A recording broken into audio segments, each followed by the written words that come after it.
Assalamualaikum warahmatullahi wabarakatuh. Selamat pagi anak-anakku sekalian, kelas 10, yaitu jurusan eh, Teknik Komputer dan Jaringan. Pada hari ini kita akan belajar mengenai komputer dan jaringan dasar. Pada materi sebelumnya sudah kita bahas mengenai materi K3LH. Nah, K3LH ini adalah dasar yang harus kita ketahui sebelum kita menindaklanjuti pada kegiatan-kegiatan praktek yang kita lakukan pada jurusan komputer dan jaringan. Jadi untuk materi hari ini Bapak akan menyampaikan bab selanjutnya, yaitu bab kedua mengenai perakitan komputer. Nah, jadi untuk bab kedua ini kita akan mempelajari mengenai perakitan komputer, bahwa komputer yang sudah kita temui, komputer yang sudah kita gunakan atau yang sering kita gunakan.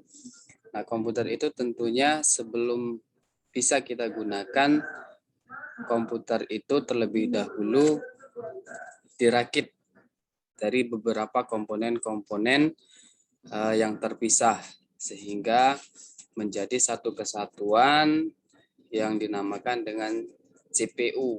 Kemudian nanti ditambah dengan perangkat-perangkat lain seperti monitor, keyboard, mouse, dan sebagainya, sehingga perangkat tersebut bisa kita gunakan untuk melakukan kegiatan-kegiatan pekerjaan kita. Oke, untuk materi perakitan komputer, kita pelajari dulu peta konsep materi yang harus kita pelajari dalam perakitan komputer ini. Yang pertama, kita harus mengetahui komponen-komponen yang ada di dalam komputer.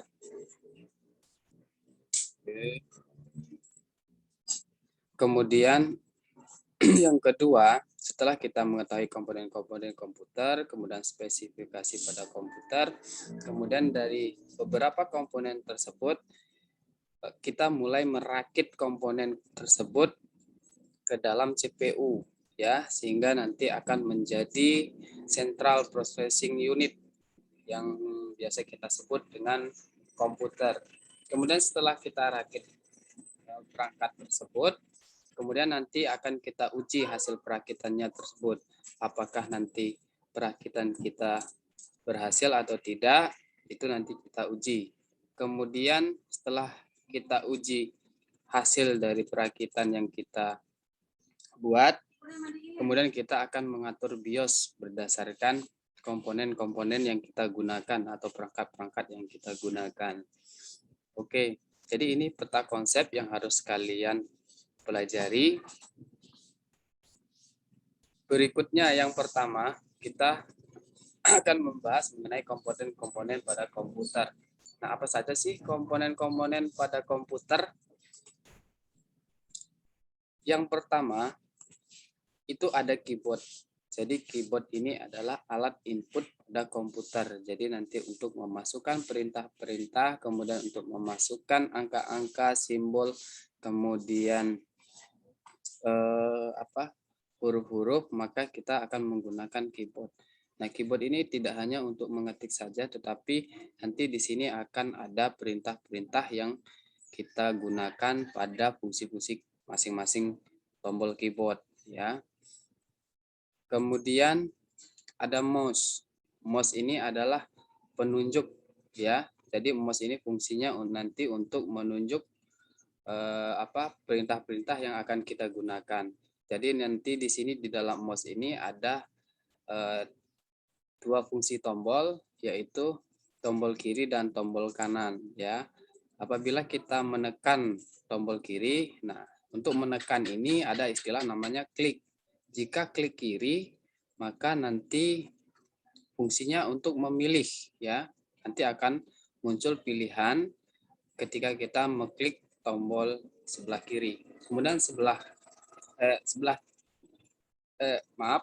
sebelah kiri itu fungsinya untuk OK ya. Jadi untuk memilih suatu program membuka atau mengoke, nanti kita bisa menggunakan klik kiri. Kemudian klik kanan ini untuk memilih. Kemudian yang tengah ini rule ini untuk scroll. Jadi untuk menggeser ke atas ke bawah. Nah, ini menggunakan scroll pada mouse ya. Jadi ini namanya mouse.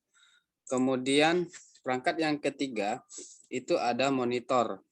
Monitor ini adalah layar yang kita gunakan untuk menampilkan proses-proses yang ada pada CPU. Nanti akan ditampilkan pada monitor. Jadi fungsi monitor ini hanya sebagai display ya untuk menampilkan proses-proses pada CPU yang kita gunakan ya. Kemudian berikutnya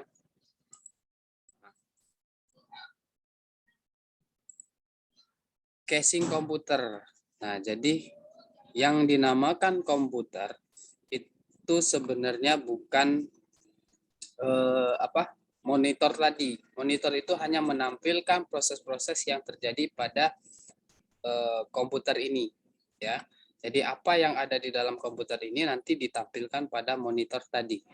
Nah, jadi casing komputer ini adalah tempat yang akan kita gunakan untuk menempatkan komponen-komponen pada komputer yang akan kita rakit nanti. Jadi semua komponen atau alat-alat nanti akan kita letakkan di dalam casing komputer ini ya. Nah, kemudian di dalam perakitan ini nanti ada alat yang kita gunakan yaitu prosesor ya. Jadi prosesor ini nantilah yang akan menentukan kecepatan pada komputer yang kita gunakan. Nah, jadi jenis spesifikasi yang akan kita rakit apa? Misalnya prosesornya, misalnya Core i3, Dual Core, Intel, kemudian AMD dan sebagainya. Nanti kita sesuaikan dengan komputer yang akan kita rakit sesuai dengan speknya atau spesifikasinya. Kemudian kecepatan komputer juga bergantung pada prosesor. Ya, jadi prosesor itu ditentukan kecepatannya dalam bentuk gigahertz. Semakin besar gigahertznya, maka kecepatan komputer itu semakin cepat. Kemudian berikutnya adalah power supply. Nah, dalam komputer, power supply ini berfungsi sebagai pengatur daya. Jadi nanti untuk menghidupkan komputer ini, sumber daya yang kita ambil dari listrik itu akan diatur oleh power supply. Jadi untuk AC DC-nya akan dirubah pada power supply ini.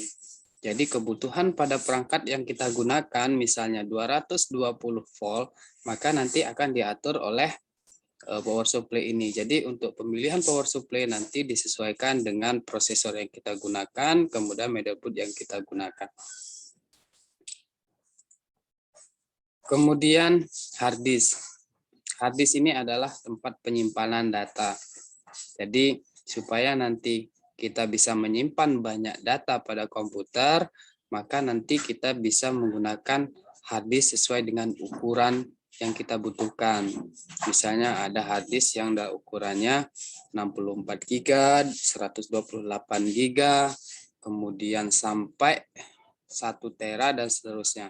1 tera itu 1000 giga. Semakin banyak ukuran hard disk, maka semakin leluasa kita nanti menyimpan data-data pada komputer kita. Ya, kalau di dalam HP biasanya pada memori internalnya.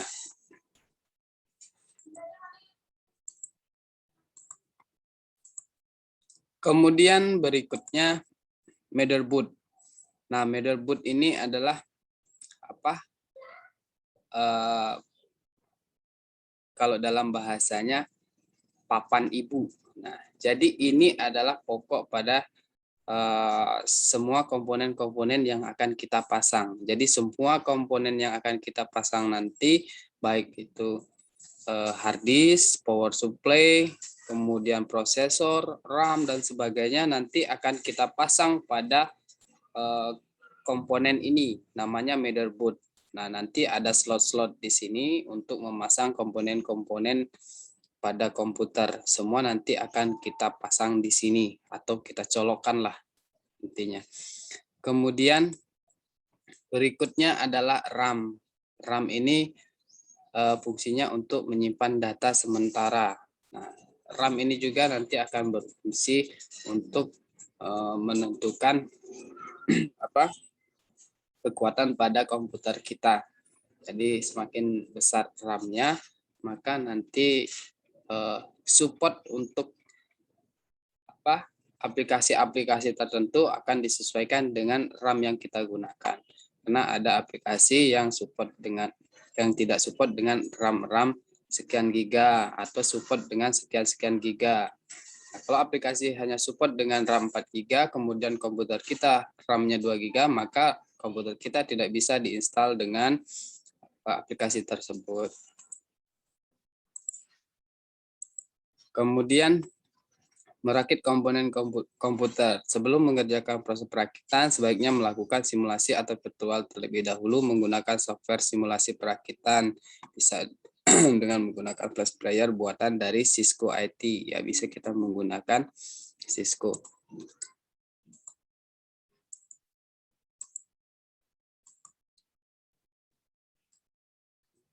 Alat-alat yang digunakan untuk merakit komputer. Jadi nanti untuk merakit komputer, nah ini untuk kalian nanti ketika kalian nanti mulai praktek perakitan, silahkan mulai dari sekarang kalian paling tidak memiliki obeng lah. Nah, obeng plus atau min, kan ada nanti obeng yang ujungnya 2, min sama plus. Nah, paling tidak kalian punya ini supaya nanti saat perakitan komputer kita tidak kebingungan untuk membuka perangkat-perangkat yang kita rakit. Kemudian nanti ada tang lancip ya. Ini jarang digunakan ya, tapi kalau memang nanti ada hal-hal yang memang perlu, ini juga kadang perlu kita gunakan. Kemudian nanti ada pinset, kemudian gelang antistatik, ini gelang yang untuk menghindari strum-strum ringan, kemudian ada multitester nanti untuk mengecek alat-alat pada perangkat komputer yang sudah lemah ya, kemudian ada sumber tegangan yaitu listrik.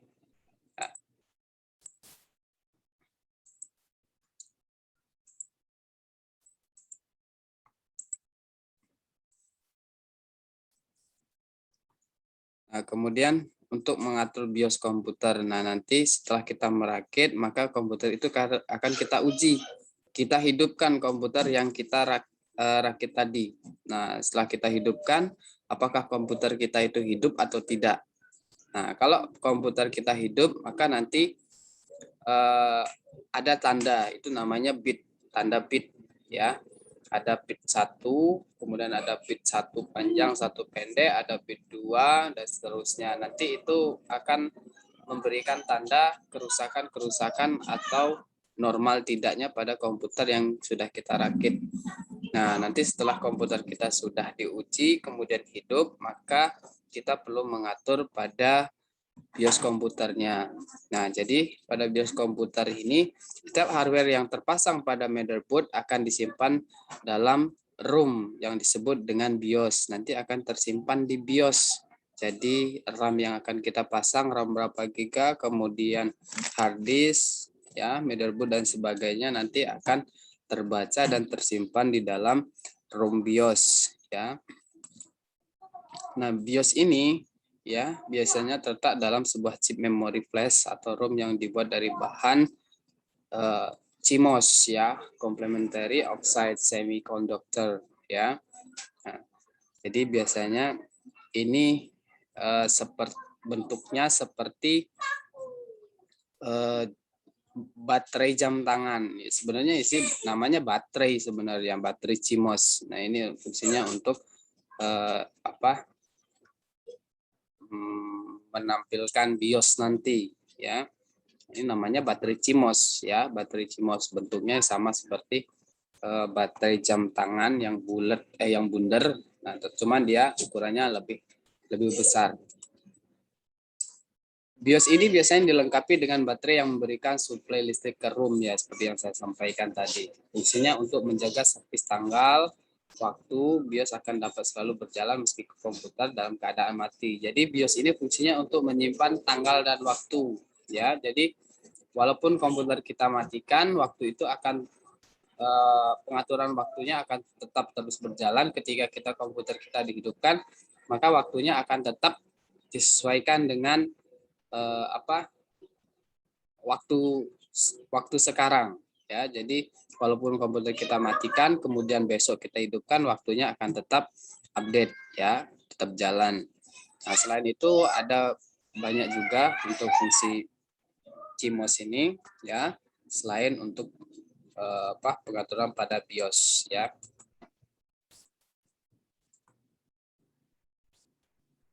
Peran penting BIOS dalam pengoperasian komputer ya.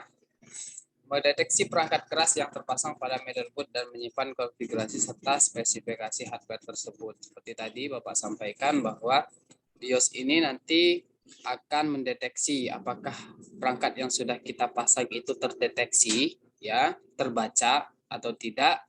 Kemudian nanti konfigurasi atau pengaturan yang kita buat itu akan tersimpan pada BIOS ya, termasuk nanti jenis-jenis hardware-nya atau spesifikasinya. Kemudian melakukan POS ya, power on self test, yaitu POS ini sebuah aktivitas pengecekan beberapa perangkat keras yang terhubung dengan komputer ketika booting pertama kali ya. Jadi ketika kita ngidupin komputer ya, maka nanti akan booting terlebih dahulu. Nanti dia akan mengecek perangkat-perangkat keras kita. Kalau ada perangkat keras yang tidak terbaca, maka nanti akan ada peringatan yang muncul ya. Misalnya harddisknya tidak terpasang. Nah, maka nanti akan ada keterangan. Nah, dengan keterangan itu kita bisa memeriksa perangkat keras kita yang belum terpasang atau kendor atau rusak dan sebagainya. Kemudian melakukan perubahan konfigurasi perangkat keras yang tersambung dengan komputer seperti pengaturan device booting, kapasitas memori VGA dan lain sebagainya. Nah, nanti kita bisa melakukan perubahan pengaturan pada BIOS ini. Misalnya kita mau menginstal ulang ya, tadinya misalnya kena virus kemudian mau kita install ulang. Install ulang ini sama halnya dengan pada HP itu apa namanya? Flash ya, nge-flash atau nge-reboot ya. Nah, nanti di BIOS ini bisa kita atur perangkat booting yang kita gunakan. Kalau kita menggunakan hard disk nanti kita rubah hard disk. Kemudian kalau kita pakai flash disk, kita bisa rubah device-nya menjadi flash disk. Kemudian memberikan informasi tentang spesifikasi hardware yang terpasang pada komputer. Nanti jadi speknya RAM berapa, kemudian hard disk berapa, kemudian VGA-nya, semua akan diberikan informasinya pada tampilan BIOS itu.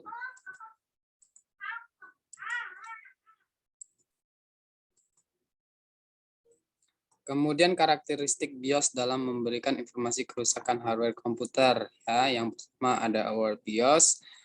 Nah, ini aware BIOS ini untuk mengubah konfigurasi menu BIOS ketika komputer sedang booting dengan menekan tombol del. Ya, jadi ketika komputer itu kita hidupkan sebelum dia muncul gambar ininya Windows-nya, begitu pertama ngidupin langsung kita tekan tombol del pada keyboard, ditekan terus tanpa berhenti ya, maka nanti akan muncul konfigurasi pada BIOS. Kemudian AMI BIOS ya, nanti ketika kita menekan tombol del untuk memasuki menu pengaturan BIOS pada komputer ketika booting pertama kali ya. Ini sama kalau karakteristik our BIOS dan AMI BIOS ya.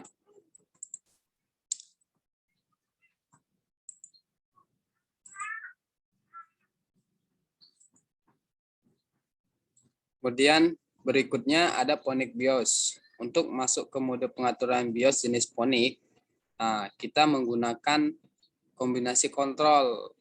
Ya, di tombol keyboard itu ada kontrol, ada Alt sama ins. Ya, ini biasanya ada pada komputer.